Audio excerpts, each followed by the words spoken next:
Hi, everybody, and welcome to the debut of Ghostlighting Theater in the Dark.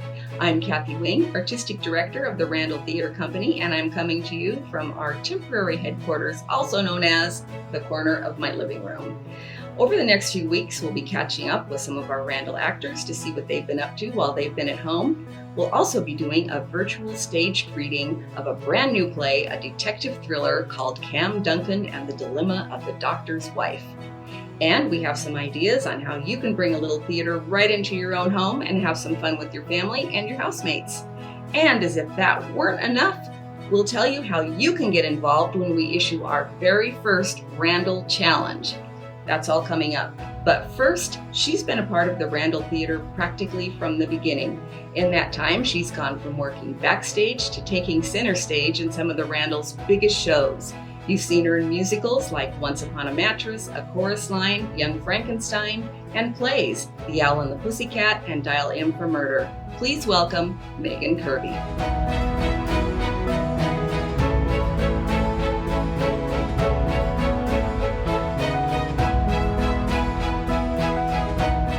I am here today with Meagan Kirby, one of our Randall actresses, and she has been for quite some time. And we're going to talk a little bit about Randall stuff. But before we do that, I would really like to talk about when you and I first met, which was actually at Camelot Theater. We were both in a production of Gigi together. Tell me how that happened for you. Well, a good friend of mine from college, I was at SAU at the time in 2010, was going to be in the ensemble of the show and said, hey, we need someone who can dance. And I know you can dance. Do you want to come audition real quick at the read-through this weekend? And I thought, okay, acting's been kind of a maybe hobby recently. So sure, let's try it. And I showed up and the choreographer asked me if I could waltz and I said yes. And that was it. And I was in a platinum blonde wig and a pink dress that didn't fit.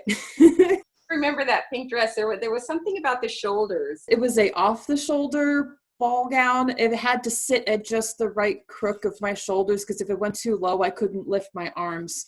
Now that we're all quarantined at home, what are you doing to keep yourself occupied? Well, I've picked up cross-stitching again, so I'm doing that. I've been crocheting, of course. I've been baking a little bit. Picked up a couple new video games, so it's just me and my boyfriend and our cat. Just before all this started, you started a very cool job at Ravenswood Leather. So tell me about that. It's been going great. I'm still working full-time. It's me and one other person working full-time, but we have our own stations and our own set of tools, so everything's kind of kept separate and as clean as possible. So I'm making like hoods and cowls and skirts and putting grommets and snaps into things and just getting used to everything. But it's so much fun. And I get to use my costuming degree and sewing experience for a living. So that's very, very exciting for me. Tell me how you got started in theater. Yeah, in high school, I started auditioning and working backstage, and I did 2 shows in high school. And then in college, I originally wanted to get a teaching degree in theater.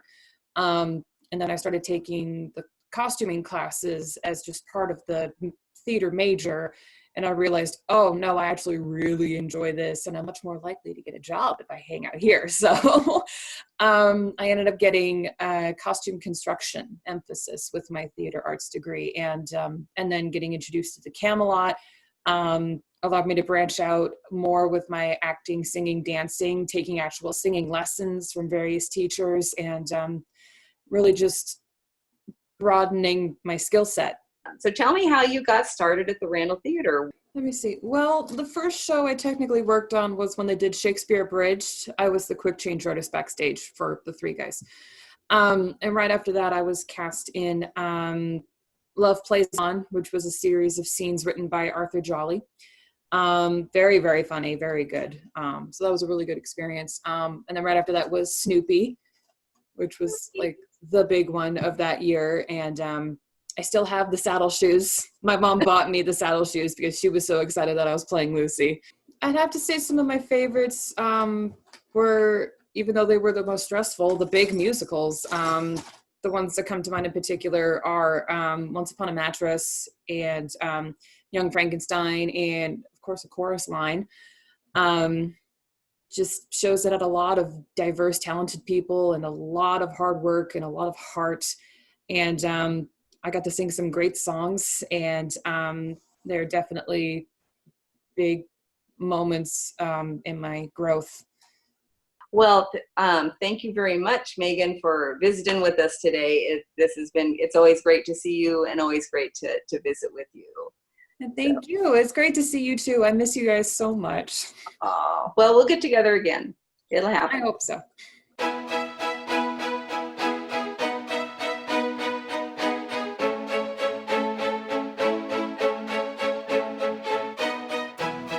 Hi, everybody. I'm John. I'm Bree. And we're going to teach you some games that you can play at home with whoever you're quarantined with, whether it's your family or your friends, or maybe you're by yourself and you're active on Zoom. That's up to you. But these are going to be games that you can play, in an improv setting. Normally, we'd all be in a theater. We'd be, making each other laugh and using our brains to create something. But, we can't get together right now. So we're going to teach you guys these games that maybe you can just play and have your own fun, So the idea for this first one that we're going to teach is it's the word game, all right? So one person counts to 3, and then both people, you can only play 2 at a time. I guess you could play 3, but it would get very hard. Very hard. That's expert level, okay? So 2 people at a time. Yeah. 2 people at a time, and you're going to say 1, 2, 3, and then you're both going to say a word at the same time, okay? So it's kind of hard to hear. You got to use your ears and your mouth at the same time, and your brain in between, because you got to be thinking about the next word. So you both say a word, and it can be completely random, or you can set a rule like, it has to be, this kind of word, whatever, but we'll get to that. The idea is that you arrive at the same word. So you hear their word, you say your word, and then you say, what is the average of these 2 words? And you both try to get there, okay? So sometimes you can go off course, and sometimes it only takes a couple rounds. It all depends on the game, and that's part of the fun. So we'll show you how it works, and then we'll talk about it a little bit after. You ready? Yeah. 1, 2, 3. Football. Water. 1, 2, 3. Beach ball. Workout. 1, 2, 3. Volleyball. Ocean. 1, 2, 3. Sand. Beach. 1, 2, 3. Sun. Coast. 1, 2, 3. Vacation. Vacation. So there you go. It's really stressful. It is, but you see how it works, and you get the idea. And once you play it a couple times, you guys you get the rhythm, and then you can kind of, if you have more than 2 people, you can kind of do a round robin or something like that. But a couple variations you could do, you could say, okay, we have to pick words, but you have to pick a country, and I have to pick an animal, or something like that. Make it harder on yourself, or you can make it easier. If you only have a couple minutes to play, you just want a quick round, or maybe you're playing with a kid, you can say, we're both going to pick, colors, or something like that. Pick a category. You can make it easier or harder. And also, you could say, no repeats, and you can call each other out. There's all sorts of variations, and you get the idea. So each week we're going to teach you a new game. It won't always be us personally, but this show will feature a new game for you to learn to play with whoever you're hanging out with in these times. So thanks so much for watching, and we'll see you next time.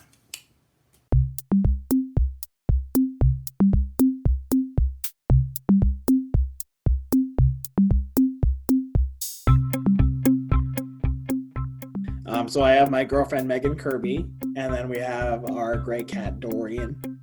Zach and Jeff. My brother Mark Anthony, my sister-in-law Alexis. Well, I've got my wife Debbie, With my cat Augie and my little 6-month-old puppy Bella. And I sometimes see my mom. And our 2 cats, Castiel and Comet. my son Sean, and my daughter Sierra. My wife, Brandy. Our dog, Jax. We have cats, we have dogs, birds. My boyfriend David and my cat Dorian. And we just got a turtle named Panzer. We're quarantining with a zoo.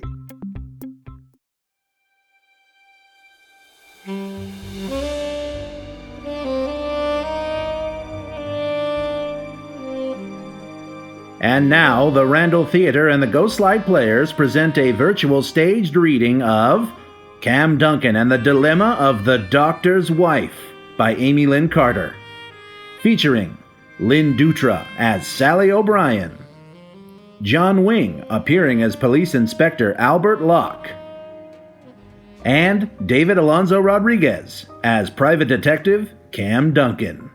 It is early evening on a fall day in 1947. We are in the office of Private Detective Kam Duncan. There is a desk, a chair.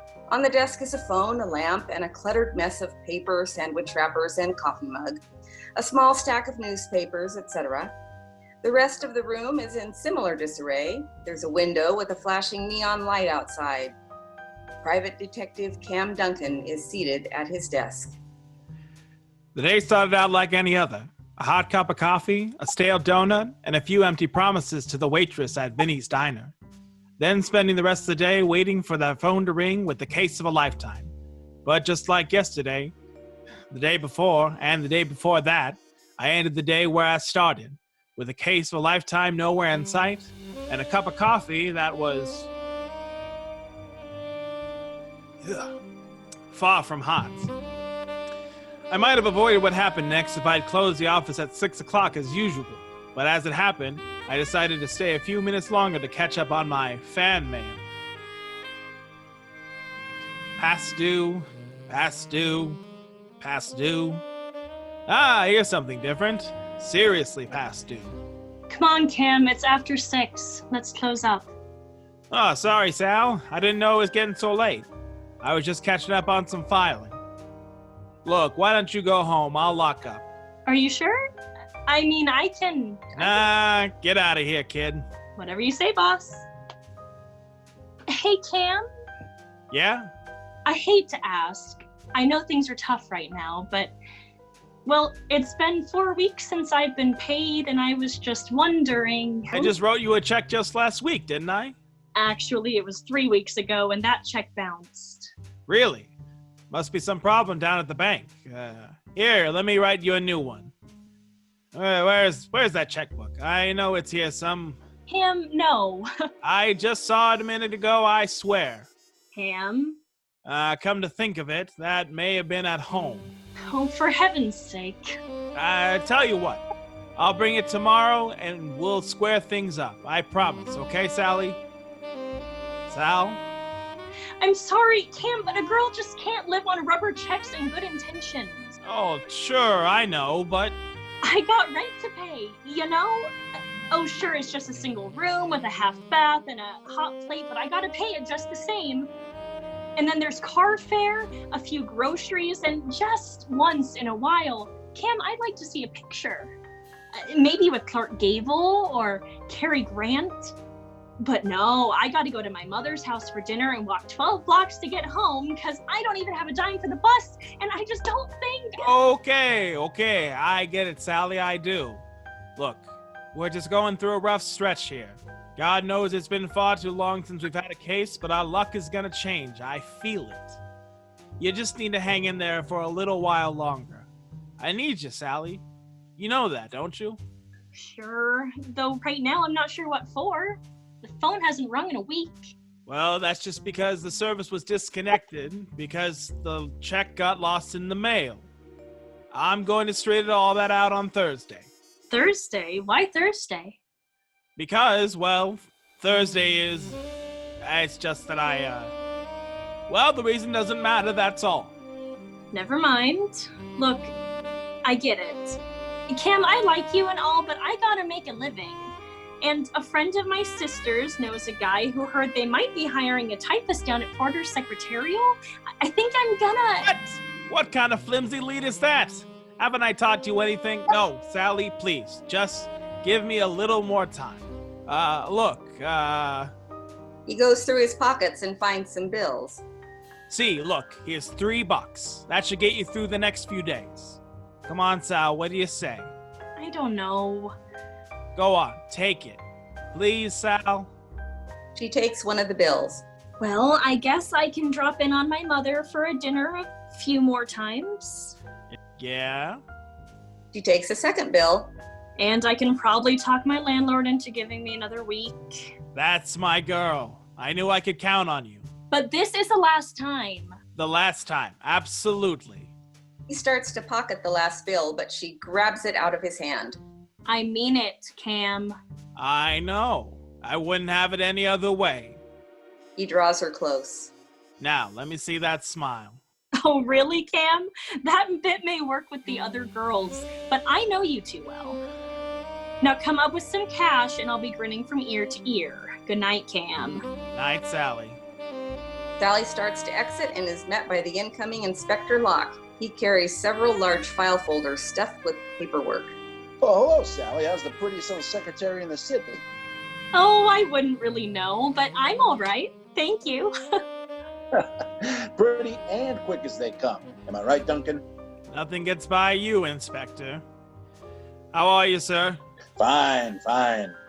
What brings you by our humble office so late in the afternoon? He sets the file folders down.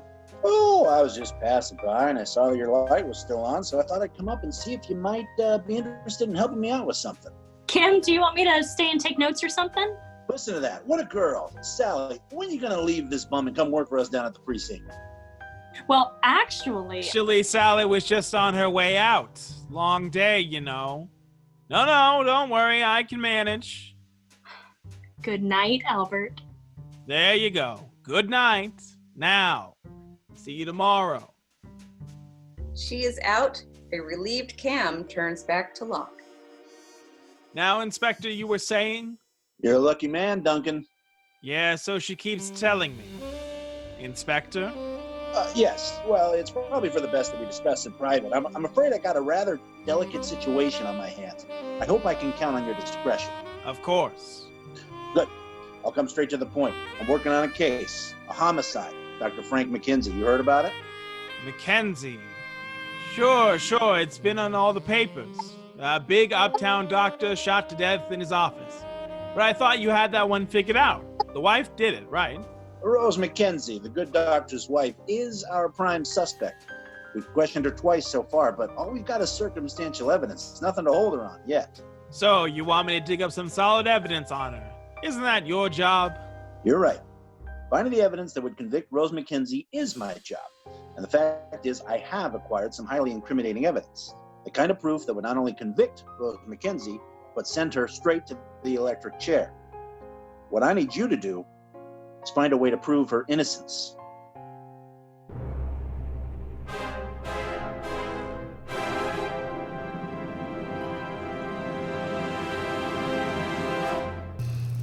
Wow, that is really a cliffhanger. Be sure to come back next week and find out what happens in Chapter 2. And now it's time for our very first Randall Challenge.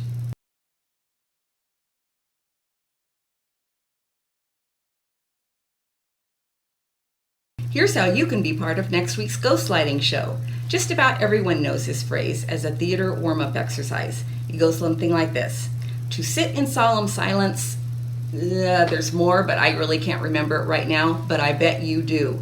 So, all you have to do is make a video of yourself, either alone or with your housemates, doing the whole thing. Then, email your video to kathywing.randalltheater@gmail.com and label it Solemn Silence Challenge. Be creative. Not only will we put the best ones on the show, but the very best one will win a semi-fabulous prize. So have fun, and remember, be creative. And of course, you can support the Randall Theater's ongoing efforts to keep you entertained anytime by following the link at the bottom of your screen. You'll also find it on the Randall Theater Company Facebook page, or look for the donate button at randalltheater.com. Thanks for joining us, everybody. We'll see you next week, but until then, we'll keep the ghost light on for you.